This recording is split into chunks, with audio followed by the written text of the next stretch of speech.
voilà président mu ngi ci liggéey bi ak ay équipe am donc loolu it am na solo. waa xam nga dialogue bi journée officielle boo xam ne dañ ko def ci calendrier républicain bi defe naa ne président bi fi jóge woon Macky Sall moo ko institué woon donc président bi mu ñëwee président Diomaye dafa changé wul date bi sax voilà da ko continuer ma rafetlu loolu aussi parce que démocratie ci waxtaan lañ koy avancé loo man de 1993 boobu xale la 31 ans la amoon directrice de campagne la woon d'un candidat Landing Savané mais ay concertation amoon na ak gouvernement bi moo tax suñu processus électoral dem ba am avancé yi mu am bu njëkk ba da nga daan ñëw voté amuloon encre indélébile amuloon mbañ gàcce isoloir mais yooyu yëpp ci waxtaan lañ ko amee kon bu nu demee tey ci dialogue bi on vient de loin loolay démocratie moo tax il faut toujours saluer ñi nga xam ne ca temps booba ña nga doon xeex pour mu am loolu moom franchement waruñ leen di fàtte benn yoon moo tax ma rafetlu keroog bi ñuy rendre hommage voilà Landing Savané à l'occasion de ses 80 ans wax nga ko professeur Abdoulaye Bathily la gauche ak ñeneen bien voilà ñu bare nga xam ne vraiment liggéey nañu aussi pour que démocratie mën a jëm kanam donc dialogue bi defe naa ne loolu aussi la permettre am na ci ay accords yu ma dégg lu xaw a mel ni par exemple bulletin unique bi voilà mel ni dégg naa ne bulletin unique bi dinañ ci war a mën a d'accord loolu aussi waroon nañ ko def sax bu yàgg man bu fekkee ne parce que yàlla def na may observer ay élection présidentielle ci dëkk yu bari voilà bu ko waa Libéria mën a defee jaar ci élection yu normal waa Sierra Leone kon Sénégal war nañ koo mën a def voilà ak xëy na yeneen accord yoo xam ne yi ma nga ca woon waaye toog waxtaan wi rek déjà avancé la voilà toog waxtaan rek avancé la loolu nag bokkul dara ak affaire justice ça aussi il faut que ñu xam ko justice waaw non justice day doxal yoonam waaw bu njëkk ba dañ daan ne ba dialogue pour régler ay affaire judiciaire non justice moom day def liggéeyam taxawee na le politiciens yi yaa xam ndax da nga am dossier wala amoo dossier d'ailleurs buñ la invité ci dialogue nga ñoo wax sa xalaat voilà ñu xool président bi mooy décider nag parce que moom moo am rôle boobu ak l'Assemblée nationale pour voilà yëf yi mën a avancer démocratie bi mën a avancer man nag à un moment donné dama doon wax ni par rapport au bulletin unique d'accord et par rapport au conseil de la magistrature supérieure est-ce que man personnellement mon avis est que le président daf ci war a génn donc on dit attention vu le contexte vu les réalités vaut mieux mu des ci yow ban avis nga ci am non man suma avis dama ko mës a wax man pour man président warul génn ci conseil supérieur de la magistrature defe naa ne sax UMS looloo doon position am ci li mu mujjoon a dégg ci assises yi ci voilà justice man loolu laa jàppoon que warut a génn parce que li mu mën a nekk mooy arbitre xam nga toujours li tax ñu doon wax ne foog président bi génn mooy dañ naan ku mu fa nommé da lay contrôler mais bu fekkee ne président bi nommeetul ñu bàyyi benn comité boo xam ne mu ngi ci conseil supérieur bi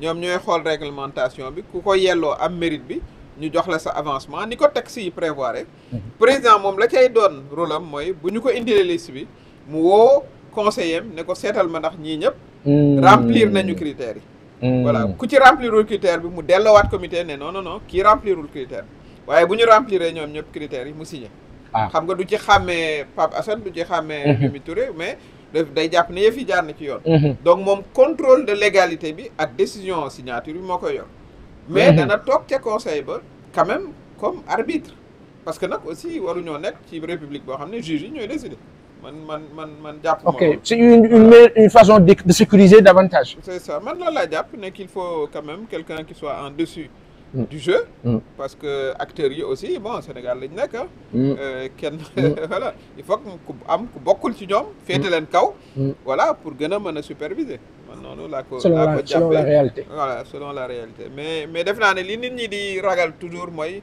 président di nommer bu la nommer contrôle nga voilà ndax dañ naan ku la abal bët aussi fi la neex lay xool mais loolu mun nañ def réforme yi ba nga xam ne bi juge yi daal dinañu am seen indépendance bopp ci topp aussi texte yi mais xam nga souvent li ñuy faral di wax dañ jàpp ne juge yi politiciens yi rek ñooy problème bi qui leen di nommer mais il y a les puissances de l'argent aussi. Ah aussi les puissances de l'argent. Voilà parce que c'est des phénomènes qui existent il faut le dire la corruption et cetera. moo tax man à l'époque dama jàppoon ne war nañu am benn comité peut-être de l'éthique de la justice yenn cas yi ñu ko fay mën a yóbbu ak yu ni mel. Bon mais beaucoup de discussions ci assises de la justice yi génn na ak des recommandations yu am pertinence def naa ne bu ñu ko gën a bu ñu ko saytoo ba appliquer ko. sunu justice dana jëm kanam te li ngeen gis sax ci période bi mooy voilà ay dossiers yoo xam ne yi dañoo débouté état. yéen a ngi koy dégg dossiers yoo xam ne yi dañoo condamné ñoo xam ne ci parti majoritaire état lañ nekk.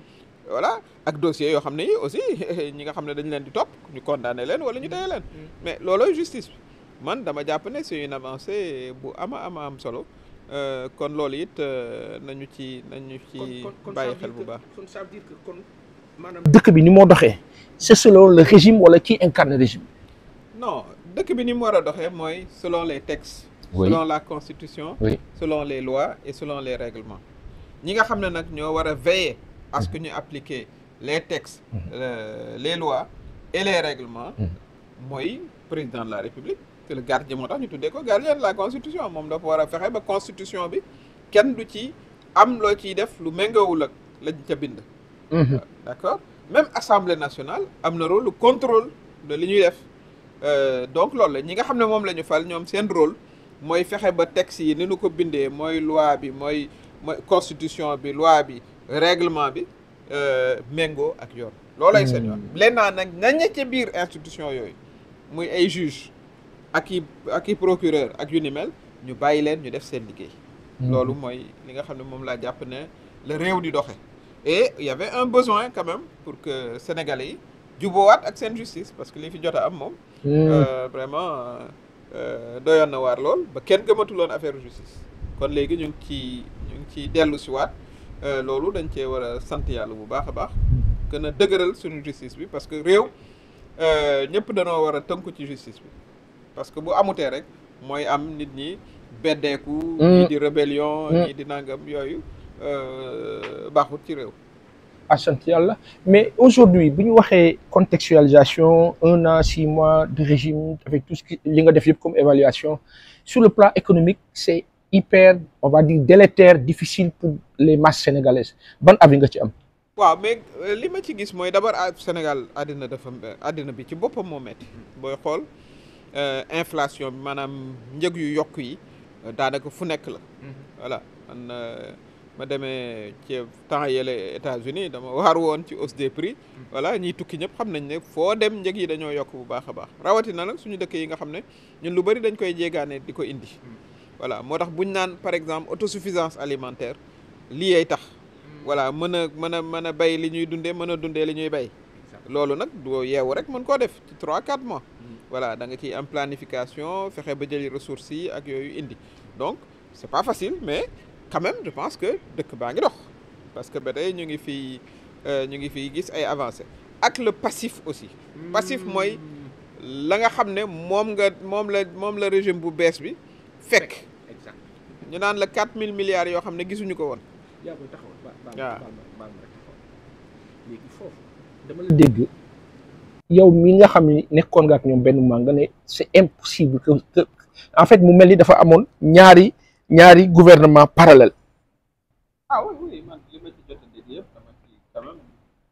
mais loolu nu mu mën a nekkee. ah mais loolu kenn xamul nu mu war a mën a nekkee parce que du man rek bëri na ñoo xam ne ñu ngi woon affaire. ñoom seen bopp bu ñuy lire lañuy xew ci presse bi dañuy waaru ci yàlla kooku bari na du man loolu. waaw jaaxal nañu bare ñëpp a ko constaté waay. bu ñu la nee 4000 milliards u bor mënuñ laa wax ne bor yi anuñu xam nga loolu lu ñu war a éclaircir. voilà donc bu ñuy wax question yu mel nii intérêt réew mi moo tax ñu koy wax. voilà xam nga nag boobu fekkee bor boo xam ne dafa jéggi tayoo voilà fekk fi dépense yoo xam ne yi amuloon benn sens. ñu naan la ay 200 milliards. lañ doon viré fii mu mel ni milliard. dañuy jaawale milliard ak million finalement da nga naan waa man est-ce que milliard laa dégg wala million laa dégg. voilà ñu fàttali suñu mbokku Sénégal yi benn milliard mooy junniy million. million mooy téeméeru 100 000 n'est-ce pas voilà war 100 000 francs. mooy million. voilà milliard mooy junniy million. voilà ñu ne la nag am na ci ñoo xam ne ñii gis nañ leen ñu. transféré 200. extraordinaire c'est extraordinaire.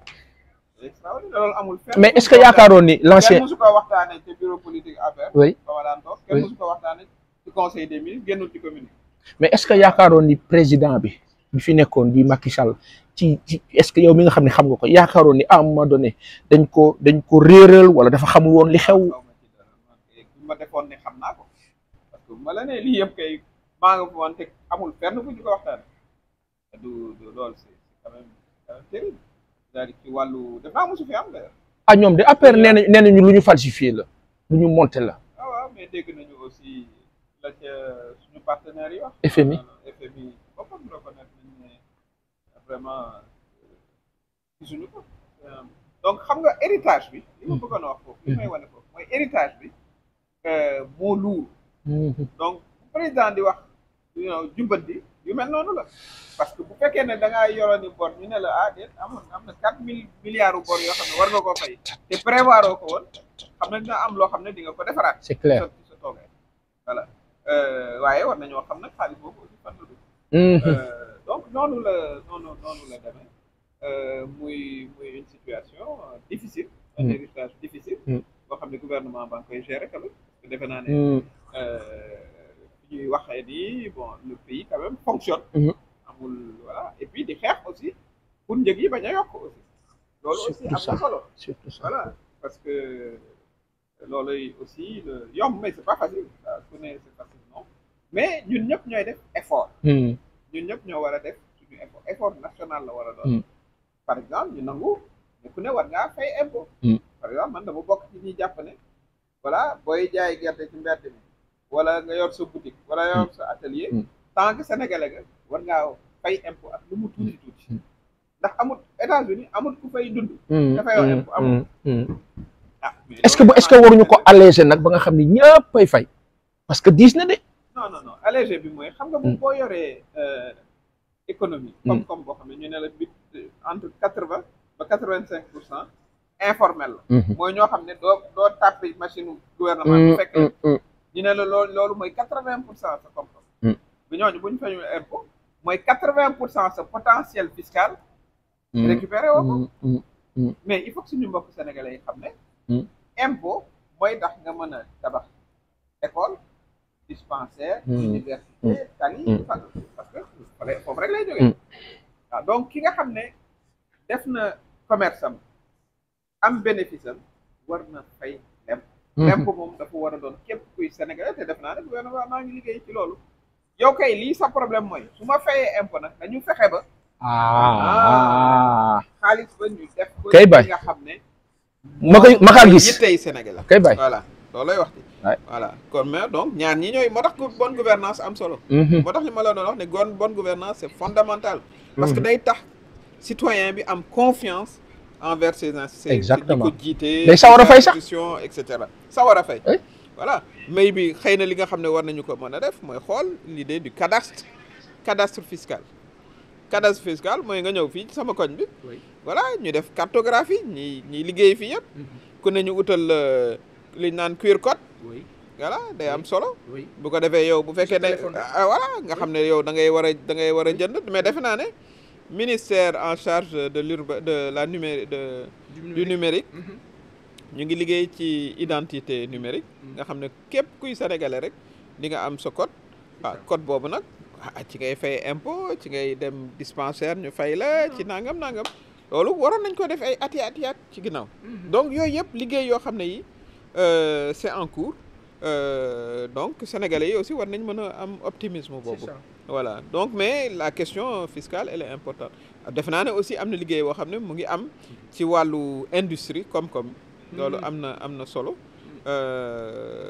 voilà def naa ne ministre bi vraiment mu ngi jël ay contacts ak voilà modernisation de l'agriculture transformation vraiment produits agricoles yi ak yu ni mel. yaa ngi wax yaa ngi la à part peut-être OGM bi nga xam ni ça dérange un peu. waaw loolu peut-être beneen les scientifiques peut-être. waaw loolu beneen question la sax beneen question la mais li nga xam ne lañ koy bay normalement toujours damay wax affaire gerte gi y a plus de 200 produits dérivés defe naa ne ñu ngi ci xalaat pour xool aussi ni ñu koy industrialiser ak yooyu xam nga boo nekkee ci phase maintenant disons préparatoire te dafa laaj xalaat dafa laaj xarañte dafa laaj mobilisation des ressources xëy na li nga war di def plus mooy communiquer bu nit ñi gis ne yaa ngi ci li nga nekk mais mën naa la biral ne ñoom ñëpp ministre yëpp vraiment ñu ngi góorgóorlu ñu ngi ci voilà defe naa ne voilà le pays marche comme il doit marcher les salaires sont payés l'administration fonctionne bëgg nañ nag mu gën a xëy na gën a baal. Sachant que ça fait 1 an et quelques que FMI sequl ak yéen pour ceux qui disent que oui on doit dépendre de FMI ay levée de fonds moo am au niveau ouest africain nan ngeen ciy génne. bon d'abord li ñu war a xam mooy xam nga dëkk bi ëpp bor ci àddina bi kan la États-Unis mooy dëkk bi ëpp bor donc ñi naan way li ñuy emprunter 2 fois par mois sur le marché mais ñooñu mooy xëy na ñu xamul koom-koom mais fii koom-koom yëpp par financement la ñuy am bu ñu la nee financement mooy bor boo xam ne nag da nga koy liggéey fay ko donc c'est normal États-Unis ëpp bor ñëpp. mais liggéey lépp feeñ ci nit ñi. na feeñ ci nit ñi na feeñ ci sa liggéey aussi loolu mooy problème bi mais le financement ak capitalisme ñoo ànd voilà donc loolu it du lu ñu war a inquiéter voilà benn yoon maintenant ak FMI kooku beneen discussion la partenaire la bu am solo ñoom li ñu wax mooy nañu xool 4 000 milliards yi ci voilà naka la ñu koy régler ak yu ne mool non loolu ay discussion yu partenaires yi la parce que foog nga xam nature bi lan la parce que baal ça dépend bu fekkee da nga leb privé kay du la baal bu fekkee ne état la ñoo la lebal c'est différent mais la plupart suñu dette privée la donc li nga xam ne man gis naa ko ci njàngat mooy am nañu lu tubaab ne résilience effectivement parce que boo toogee pendant 1 an te chaque année nag depuis 1900 pratiquement defe naa ne biñ commencé liggéey ak FMI ça fait plus de 50 ans peut-être ñu période bu yàggee nii sans accord ak FMI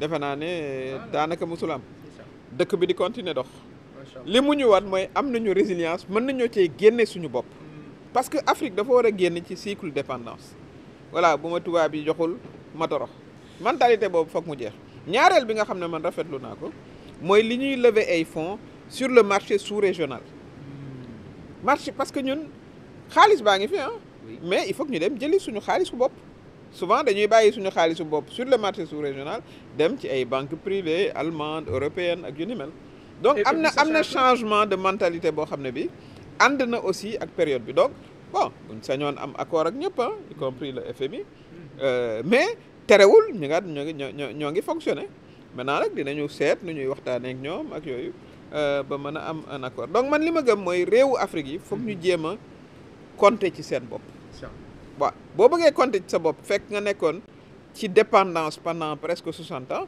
premier temps yi dina xaw a jafe te ci biir jafe-jafe jooju sax Sénégal mu ngi fonctionner bu baax ci ni ma ko gisee voilà mu ngi fonctionner ñu ngi nekk ci les politiques ak yu ni mel donc am stabilité surtout am stabilité mais il faut aussi booy tabax mënoo ñëw rek ne tey laay mool ciment tey laay dëkk tey laay am courant tey laay am ndox voilà il faut que mu am un délai boo xam ne bi de réalisation mais comme je dis aussi ñu waxtaan ci ak suñu mbokk yi ñu xam à chaque fois ban niveau la ñu toll mais man am naa ci optimisme bu am solo bon comme je dis Sénégal aussi pays bu stable la investisseurs yi Sénégal intéressé na leen plus que yeneen dëkk yi donc ñoom it ñu ngi ñëw ñu ngi bon comme situation bi dafa gën a dal voilà tout ce travail se fait sans coow lu bëri sans voilà defe naa ne daal ñu ngi sur la bonne voie. Une nouvelle touche qu'on sent qui peut-être rassure à un certain niveau mais sur la question politique entre parenthèses politique au-delà de l'économie et tout gis nañ ni que les attaques fusent je parlerai pas d'opposition